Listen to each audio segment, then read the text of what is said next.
Le vent dans les saules de Kenneth Grahame. Chapitre 12, ou le retour d'Ulysse. Lecture par Christophe Tabar. Quand il commença à faire plus sombre, Rat, avec des airs mystérieux et dans un grand état d'excitation, les appela tous dans le salon, fit placer chacun d'eux à côté de son petit tas, et se mit en devoir de les équiper pour l'expédition qui allait avoir lieu. Il était très sérieux et méticuleux. L'opération prit assez longtemps. D'abord, il fallait ceindre chaque animal d'un ceinturon, passer dans chacun de ces ceinturons une épée et un coutelas de l'autre côté pour faire équilibre. Ensuite, une paire de pistolets, une matraque d'agents de police, plusieurs paires de menottes, quelques bandages et du taffetas gommé, une gourde et une boîte à sandwich. Blaireau riait de bon cœur en disant « C'est très bien, Raton. Ça t'amuse et ça ne me choque pas. Je ferai tout ce que j'aurai à faire avec la canne que voici. » Mais Rat se contentait de répondre « S'il te plaît, Blaireau, tu sais que je n'aimerais pas que tu me fasses ensuite des reproches en disant que j'ai oublié quelque chose. » Lorsque tout fut prêt, Blaireau prit une lanterne sourde dans une patte, saisit un gourdin de l'autre et dit « Maintenant, suivez-moi. Taupe le premier, parce que je suis très content de lui. Ensuite Raton, Crapaud en dernier. Et attention, Crapaud, ne bavarde pas autant que d'habitude, sinon je te renvoie, aussi sûr que je suis là ce soir. » Crapaud avait tellement peur d'être renvoyé qu'il accepta sans protester la place de seconde importance qu'on lui assignait. Et les animaux se mirent en route. Blaireau les conduisit, leur fit longer la rivière un moment, puis soudain passa par-dessus le bord pour se glisser dans un trou de la berge, un peu au-dessus du niveau de l'eau. Taupe et Raton le suivirent en silence et réussirent à s'introduire dans le trou comme ils avaient vu faire à Blaireau. En vint le tour de Crapaud, il s'arrangea naturellement pour glisser et tomber à l'eau, avec un grand bruit d'éclaboussure et un cri de détresse. Il fut sorti de là par ses amis, frictionné et séché en toute hâte, remis sur pied et réconforté. Mais Blaireau était sérieusement en colère. Il lui dit que la prochaine fois qu'il ferait ainsi l'idiot, on le laisserait certainement en arrière. Si bien qu'il se trouvait enfin dans le passage secret. L'expédition avait réellement commencé. Il faisait froid, sombre, humide, le passage était bas et étroit. Le pauvre Crapaud se mit à frissonner, en partie de peur, par crainte de ce qu'il allait trouver devant lui, en partie parce qu'il était transpercé. La lanterne était loin devant, et il ne pouvait s'empêcher de traîner un peu. Il n'y voyait pas très clair. Alors il entendit Rat l'appeler sur le ton de l'avertissement. « Viens, Crapaud !» La terreur d'être laissé en arrière dans l'obscurité s'empara de lui, et il avança dans un tel élan qu'il envoya Rat heurter Taupe, et Taupe heurter Blaireau. Il en résulta une certaine confusion pendant un court moment. Blaireau croyait qu'ils étaient attaqués par derrière, et comme il n'y avait pas la place de se servir d'une canne ou d'un coutelas, il sortit un pistolet et fut sur le point de loger une balle dans le corps de Crapaud. Quand il découvrit ce qui s'était réellement passé, il se mit vraiment très en colère et dit « Cette fois, cet assommant Crapaud va rester derrière. » Mais Crapaud se lamenta. Les deux autres affirmèrent qu'il répondait désormais de sa bonne conduite. Blaireau finit par se calmer et le cortège s'ébranla à nouveau. Mais seulement, cette fois, Raton se mit en serre-file et agrippa solidement l'épaule de Crapaud. Ils avançaient ainsi à tâtons, l'oreille tendue, la patte sur la crosse du pistolet jusqu'au moment où Blaireau déclara « Maintenant, nous devons nous trouver à peu près sous le manoir. » Soudain, ils entendirent, peut-être assez loin, mais apparemment presque au-dessus de leur tête, un murmure confus, comme si des gens criaient, poussaient des acclamations, tapaient du pied sur le plancher et du poing sur les tables. Les terreurs nerveuses de Crapaud lui revinrent, mais Blaireau se contenta de remarquer avec flegme « Elles s'en payent, les belettes !» À cet endroit, le passage commençait à remonter. Ils avancèrent encore un peu et alors le bruit reprit, cette fois distinct et très près au-dessus de leur tête. Ils entendirent « Hurrah! Ha ha ha !» ainsi que le martèlement du plancher par de petits pieds, le tintement des verres lorsque les petits poings tapaient sur les tables. « Eh bien, ils sont déchaînés, dit Blaireau. Venez. » Ils se précipitèrent dans le couloir jusqu'au point où il prenait fin. Ils se trouvaient sous la trappe donnant dans l'office. Il y avait un tel vacarme dans la salle du banquet qu'il ne courait pas grand danger d'être entendu. Blaireau dit « Maintenant les gars, tous ensemble !» D'un coup d'épaule, unissant leurs efforts, les 4 amis soulevèrent la trappe, puis, en s'aidant mutuellement, ils arrivèrent bientôt dans l'office. Ils n'étaient plus séparés que par une simple porte de la salle du banquet où leurs ennemis festoyaient sans se douter de rien. Au moment où ils sortaient du passage, le bruit était littéralement assourdissant. Ensuite, les acclamations et les martèlements des poings se poursuivirent, mais plus doucement, et l'on put entendre une voix qui disait « Eh bien, je n'ai pas l'intention de vous retenir plus longtemps. » Et vifs applaudissements. « Mais avant que je regagne mon siège, » nouvelles acclamations, « je voudrais dire un mot sur le compte de notre aimable hôte, Monsieur Crapaud. Nous connaissons tous Crapaud. » Grands éclats de rire. « Ce bon Crapaud, ce modeste Crapaud, cet honnête Crapaud. » Cris de joie. « Laissez-moi seulement aller jusqu'à lui, » murmura Crapaud en grinçant des dents. « Patiente une minute, dit Blaireau, en le retenant avec difficulté.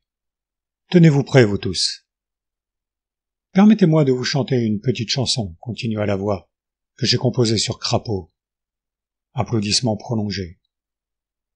Alors le chef des belettes, car c'était lui, commença d'une voix aiguë et grinçante.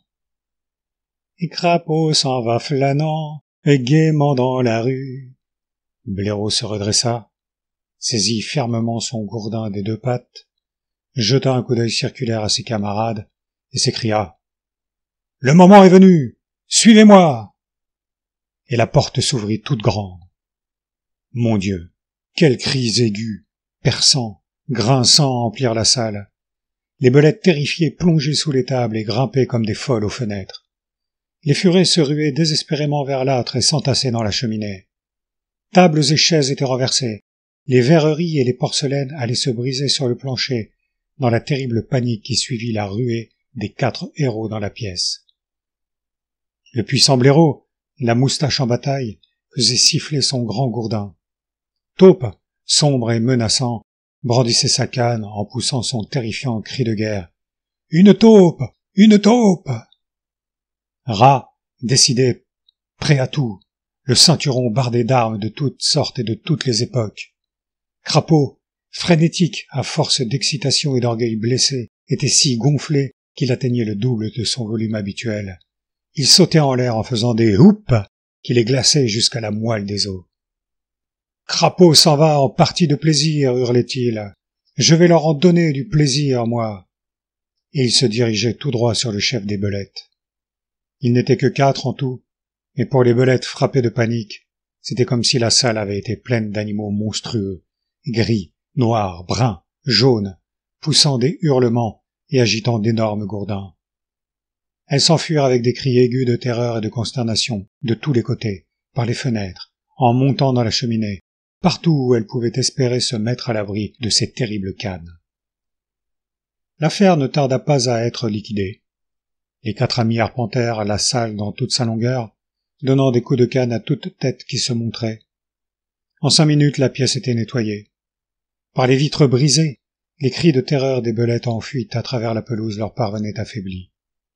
Sur le sol gisaient une douzaine environ de leurs ennemis, auxquels Taupe était occupé à passer des menottes. Blaireau, se reposant de ses peines, s'appuyait sur sa canne et épongeait son front valeureux. « Taupe, dit-il, tu es le meilleur des garçons. Va-t'en dehors et cherche tes amis les sentinelles. Vois ce qu'elles font. J'ai idée que, grâce à toi, elles ne nous donneront pas beaucoup de tracas ce soir. » Taupe disparut sans tarder par une fenêtre. Blaireau pria les 2 autres de remettre une table sur ses pieds, ramassa des couteaux, des fourchettes, des assiettes et des verres parmi les débris qui jonchaient le sol, et regarda si l'on ne pouvait pas trouver de quoi improviser un souper. « J'aimerais bien bouffer un peu, ça oui, » dit-il avec sa façon un peu vulgaire de s'exprimer. « Grouille-toi, Crapaud, réveille-toi.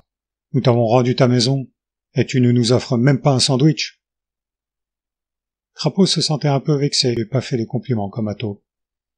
Il ne lui avait pas dit qu'il était un garçon épatant, qui s'était battu magnifiquement. car il était particulièrement content de lui-même et de la façon dont il était allé droit au chef des belettes et l'avait envoyé voltiger par-dessus la table d'un seul coup de canne. Mais il fouilla partout, de même que rat. Ils ne tardèrent pas à trouver un peu de confiture de goyave dans un plat de cristal, un poulet froid, une langue à laquelle on avait à peine touché, un peu de charlotte et pas mal de salade de homard. Dans l'office, ils tombèrent sur un panier de petits pains et sur une grande quantité de fromage, de beurre et de céleri. Ils allaient s'asseoir quand Taupe revint par la fenêtre, en riant, les bras chargés de fusils. « C'est terminé, dit-il, pour les mettre au courant. D'après ce que j'ai pu reconstituer, aussitôt que les hermines, qui étaient déjà très nerveuses et agitées, ont entendu les cris et les hurlements à l'intérieur du château, elles ont été quelques-unes à jeter leurs fusils et à s'enfuir. Les autres se sont un peu cramponnées, mais quand les belettes sont arrivées en se précipitant de leur côté, elles ont cru à une trahison.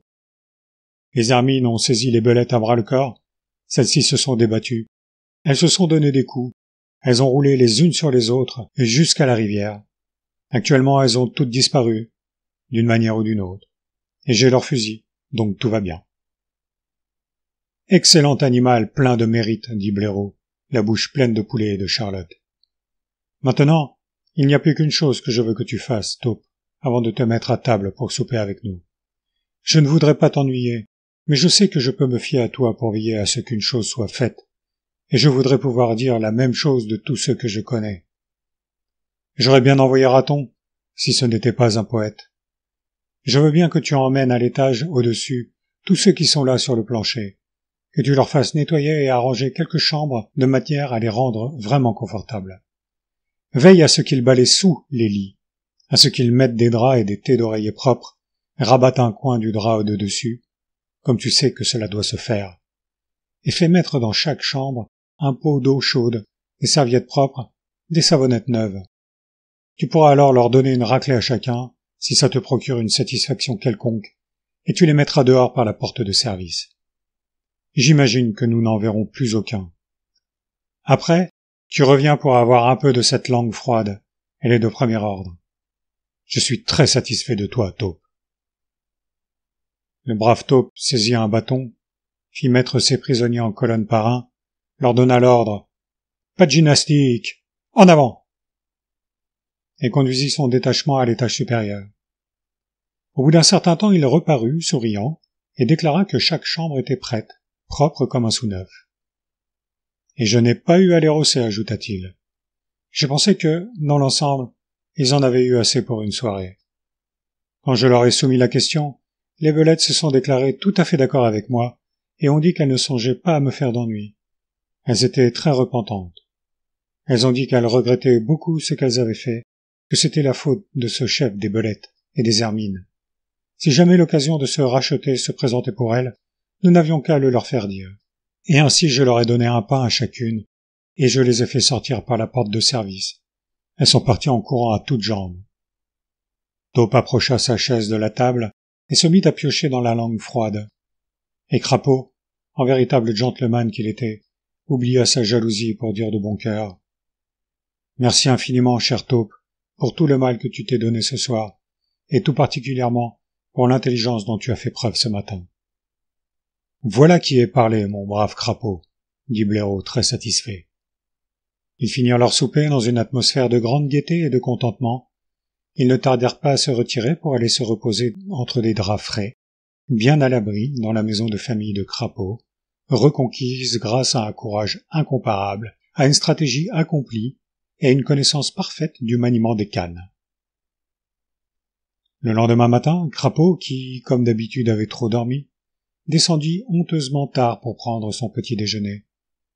Il trouva sur la table une certaine quantité de coquilles d'œufs, quelques fragments de toast refroidis et coriaces, une cafetière aux trois quarts vide, et vraiment très peu de choses en dehors de cela, ce qui n'eut pas tendance à améliorer son humeur, car, après tout, c'était sa maison. Par les portes-fenêtres, il pouvait voir sur la pelouse Taupe et Raton assis dans des fauteuils d'osier, visiblement en train de se raconter des histoires. Ils se tordaient de rire et agitaient leurs petites jambes. Blaireau, plongé dans le journal du matin, leva à peine les yeux et fit un petit signe de tête quand Crapaud entra dans la pièce. Mais Crapaud connaissait son ami. Il s'assit donc, et déjeuna du mieux qu'il put en se disant simplement qu'il prendrait sa revanche sur les autres tôt ou tard. Quand il eut presque fini, Blaireau leva la tête et lui fit remarquer sur un ton plutôt bref: « Excuse-moi, Crapaud, mais je crains que tu n'aies en face de toi une matinée chargée. Tu sais, il faut que nous donnions immédiatement un banquet pour célébrer cet événement. C'est ce qu'on attend de toi. En fait, c'est la règle. » « Bon, » s'empressa de dire Crapaud. « À ta disposition, bien que je ne vois pas du tout pourquoi vous voudriez donner un banquet le matin. Cependant, tu sais que je ne vis pas pour moi, mais uniquement pour découvrir ce que désirent mes amis et essayer de le leur donner, mon cher Blaireau. »« Ne te fais pas passer pour plus bête que tu n'es, » répliqua Blaireau, furieux. « Ne parle pas en ricanant, n'étouffe pas un rire en éclaboussant du café. Ce ne sont pas des manières. Ce que je veux dire est ceci. Le banquet, bien entendu, aura lieu ce soir. Mais il faut que les invitations soient rédigées et expédiées immédiatement. Aussi vas-tu les écrire. Allons, installe-toi à cette table. Il y a des blocs de papier à lettres où se trouve gravé en bleu et or l'adresse Manoir Crapaud. Tu vas envoyer une invitation à tous nos amis. Si tu ne t'arrêtes qu'une fois le travail terminé, nous pourrons les faire partir avant le déjeuner. Je te donnerai un coup de main pour prendre ma part du fardeau. Je commanderai le repas. »« Quoi ?»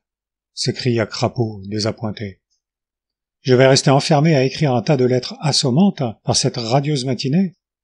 Mais j'ai besoin de faire le tour de ma propriété, de voir si tout est bien en ordre, de me promener partout, de prendre un peu de bon temps. Certainement non. Je te verrai. Attends une minute, cependant. Eh bien, oui, naturellement, mon cher Blaireau. Tu désires que ce soit fait? Eh bien, ce le sera.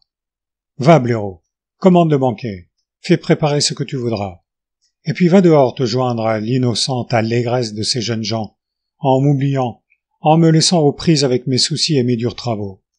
Je sacrifie cette belle matinée sur l'autel du devoir et de l'amitié. » Blaireau le considéra d'un air très soupçonneux. Pourtant l'air franc et ouvert de Crapaud ne permettait guère de penser qu'il y eût à son changement d'attitude un motif peu avouable. Il sortit donc de la pièce, se dirigeant vers la cuisine. Dès que la porte se fut refermée sur lui, Crapaud se rua jusqu'à la table à écrire. En parlant, il avait eu une idée sensationnelle. Il rédigerait les invitations, et il prendrait bien soin de mentionner le rôle décisif qu'il avait joué dans les combats, de dire comment il avait pulvérisé le chef des Belettes. Il ferait allusion à ses aventures, et quelle carrière triomphale il avait à relater. Sur une feuille volante, il donnerait une sorte de programme des réjouissances de la soirée. Quelque chose dans ce genre. Il l'avait déjà esquissé dans sa tête. Discours d'introduction par Crapaud. Dans le courant de la soirée, il y aura d'autres discours prononcés par Crapaud. Allocution. Crapaud. Résumé. Notre système pénitentiaire. Les voies navigables dans la vieille Angleterre. Le commerce des chevaux et comment le pratiquer. La propriété. Les droits qu'elle confère et les devoirs qu'elle impose. Un retour au pays. Un gros propriétaire anglais typique. Chanson par Crapaud. Composée par lui. Autres compositions par Crapaud. Elles seront interprétées dans le courant de la soirée par le compositeur. L'idée lui plaisait énormément. Il se donna beaucoup de mal. Toutes les lettres étaient terminées vers midi.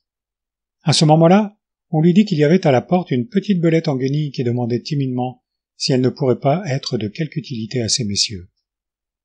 Crapaud sortit en se rengorgeant et découvrit qu'il s'agissait d'une des prisonnières de la veille au soir, très respectueuse et désireuse de se faire bien voir. Il lui donna une tape sur la tête, lui mit dans la patte la liasse d'invitation, lui dit de prendre au plus court et de les distribuer le plus rapidement possible. Si ça lui plaisait de revenir dans la soirée, peut-être bien qu'il y aurait un shilling pour elle, ou bien peut-être qu'il n'y en aurait pas. La pauvre belette parut vraiment très reconnaissante et se hâta d'aller accomplir sa mission. Quand les autres animaux rentrèrent déjeuner, tapageurs et désinvoltes après une matinée passée sur la rivière, Taupe, qui avait eu des tourments de conscience, regarda Crapaud d'un air hésitant, s'attendant à le trouver maussade ou déprimé. Au contraire, il le trouva si gonflé et si arrogant qu'il se mit à soupçonner quelque chose, cependant que Rat et Blaireau échangeaient des coups d'œil significatifs. Dès la fin du repas, Crapaud enfonça ses pattes dans les poches de son pantalon et déclara, sur un ton dégagé, « Allons, occupez-vous de vous, les gars, demandez tout ce que vous voulez. » Et il partit en se pavanant dans la direction du jardin, où il désirait mettre au point une ou deux idées pour ses discours à venir, quand Rat l'arrêta en lui saisissant le bras. Crapaud se doutait de ce qu'il avait derrière la tête, et il fit tout son possible pour se dégager. Mais Blaireau le saisit fermement par l'autre bras, et il vit alors que c'en était fini de jouer à ce jeu. Les deux animaux l'encadrèrent pour le conduire dans le petit fumoir qui s'ouvrait sur le vestibule, fermèrent la porte et l'installèrent dans un fauteuil. Ils se placèrent tous les deux devant lui, tandis que Crapaud restait silencieux et les regardait d'un air soupçonneux et de mauvaise humeur. « Maintenant, écoute, Crapaud, dit Rat. C'est au sujet du banquet, et je suis désolé d'être obligé de te parler comme je le fais. Mais nous voulons que tu comprennes clairement, une fois pour toutes, qu'il n'y aura plus de discours ni de chansons. Tâche de comprendre que dans la circonstance, nous ne discutons pas avec toi. Nous te le disons, un point c'est tout. » Crapaud sut qu'il était pris. Il le comprenait, ils avaient lu en lui, ils l'avaient devancé. Son beau rêve s'écroulait. « Est-ce que je ne pourrais pas leur chanter juste une petite chanson ?» implora-t-il sur un ton pitoyable. « Non, pas une seule petite chanson, » répondit Rat avec fermeté. Mais son cœur saignait à voir trembler la lèvre du pauvre Crapaud désappointé. « Il ne faut pas, Crapaud. Tu sais bien que tes chansons ne sont que gasconnades et vantardises. Tes discours sont faits de satisfaction de toi-même, de vanité, d'énormes exagérations, ainsi que de vent, compléta Blaireau à sa manière habituelle. C'est pour ton bien, Crapaud, continua Rat. Tu sais que tu devras tôt ou tard tourner la page. Et il semble qu'une période merveilleuse soit maintenant sur le point de commencer. Une sorte de tournant dans ta carrière. Ne crois pas que je n'ai pas autant de peine à te dire cela que toi à l'entendre. Crapaud resta un long moment plongé dans ses pensées. Il finit par lever la tête. Les traces d'une émotion profonde se lisaient sur ses traits. « Vous avez gagné, mes amis, dit-il, une voix entrecoupée. C'était bien sûr peu de choses que ce que je demandais. Simplement m'épanouir, me laisser aller un soir encore, entendre les applaudissements tumultueux qui, il me semble, stimulent, pourrait-on dire, mes plus brillantes qualités. Néanmoins, vous avez raison, je le sais, et j'ai tort. Désormais, je serai un Crapaud très différent. Mes amis, vous n'aurez plus jamais à rougir de moi. Mais mon Dieu, comme ce monde est méchant. » Tenant un mouchoir appliqué sur son visage, il quitta la pièce d'un pas chancelant.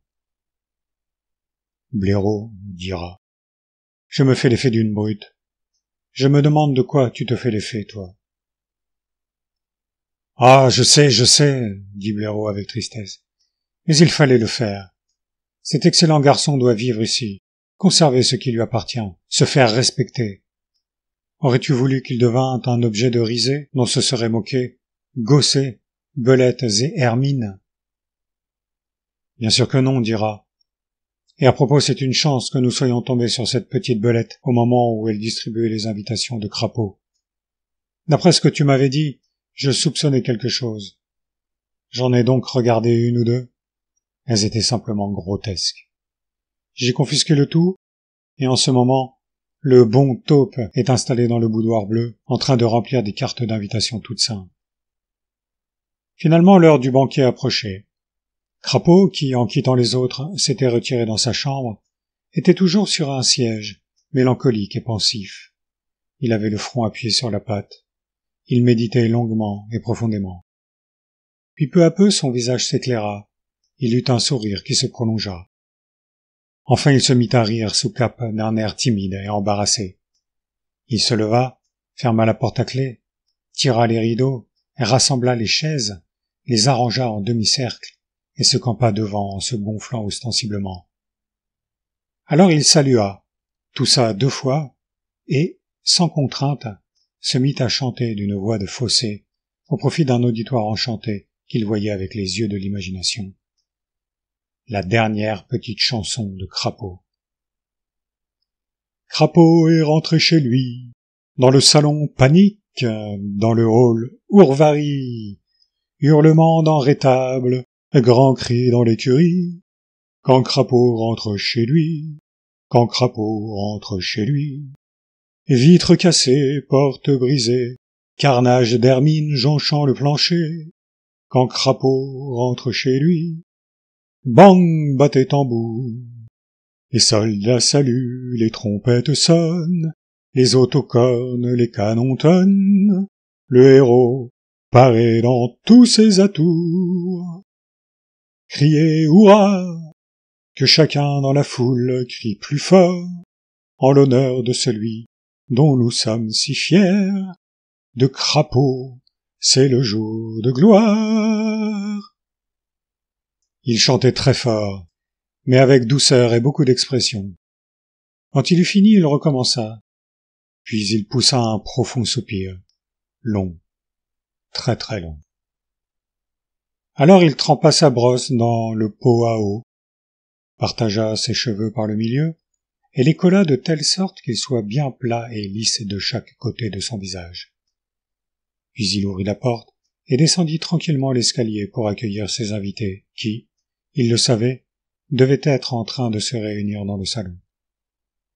Quand il entra, les animaux lui firent une ovation, se rassemblèrent pour le féliciter, lui dirent des choses aimables sur son courage, son intelligence, ses qualités guerrières. Mais Crapaud se contentait de sourire faiblement et de murmurer « Pas du tout », ou quelquefois pour changer. Au contraire. L'outre, planté devant l'âtre, expliquait devant un cercle d'amis admiratifs comment il s'y serait pris s'il avait été là. Il s'approcha en s'exclamant, passa son bras autour du cou de Crapaud et essaya de lui faire triomphalement faire le tour de la pièce. Mais Crapaud le remit gentiment à sa place et fit remarquer avec douceur en se dégageant « Blaireau fut le cerveau. Taupe et Rat ont supporté la charge du combat. Moi, j'ai simplement servi dans le rang. Je n'ai fait que peu de choses, ou rien du tout. » Les animaux étaient évidemment très intrigués et interloqués par cette attitude imprévue. Crapaud allait d'un invité à l'autre, en faisant ses réponses modestes. Il sentait qu'il accaparait l'attention générale. Blaireau avait tout commandé pour le mieux, et le banquet remporta un grand succès. Il y eut énormément de bavardage, de rires et de plaisanteries parmi les animaux. Mais au milieu de tout ce bruit, Crapaud, qui, naturellement présidait, regardait dans son assiette et murmurait des choses aimables aux animaux placés à ses côtés. Par moments, il jetait furtivement un regard à Blaireau et à Rat. Chaque fois, il se regardait bouche bée. Cela lui procura une grande satisfaction. Quelques-uns des animaux les plus jeunes et les plus remuants, à mesure que la soirée s'avançait, se mirent à chuchoter que ce n'était pas aussi amusant que par le passé. Il y eut quelques coups frappés sur la table et des cris « Crapaud, Laïus, un discours de Crapaud, une chanson de Monsieur Crapaud !» Mais Crapaud se contentait de secouer la tête doucement, de lever une patte pour protester avec douceur. Il insistait pour que ses hôtes se servissent des mets délicats. Il alimentait la conversation sur des sujets locaux, en s'enquérant avec sérieux des membres de la famille de ses invités qui n'avaient pas encore atteint l'âge d'aller dans le monde. Il s'arrangeait pour les persuader que ce dîner se déroulait suivant les plus strictes conventions. Ce Crapaud avait décidément bien changé. Après cette apothéose, les 4 animaux reprirent leur vie, qui avait été si brutalement interrompue par la guerre civile. Ils en furent heureux et contents, et ne furent plus troublés par de nouveaux soulèvements ou d'autres invasions.